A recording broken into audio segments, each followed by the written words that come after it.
The question for today is, how do I keep focusing on my big five for life and PFE in the midst of everything else that is going on around me? So the question from the reader was, how do I not get distracted from stuff? So let me give you a couple of specific techniques for that. We've talked about some of these in other videos, but I'll give you some new ones as well.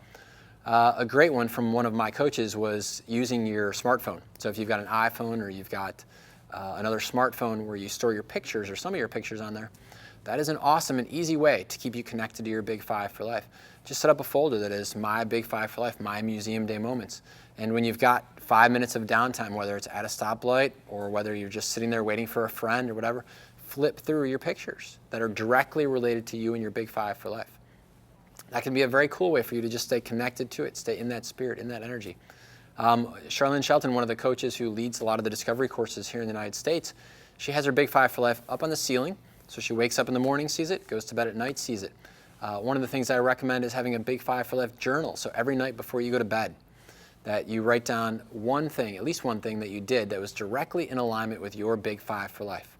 And so you just take 5 minutes and do that every single night before you go to bed. Now the wonderful thing about this is most people have travel on their big five for life list.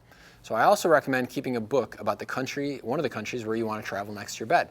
Because if you get to the end of the day, you jump in bed and you pick up your big five for life notebook, journal, and you're like, there was nothing in my day that was related to my big five for life.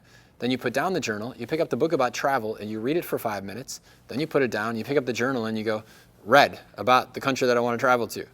It's that simple to make sure that you're always connected.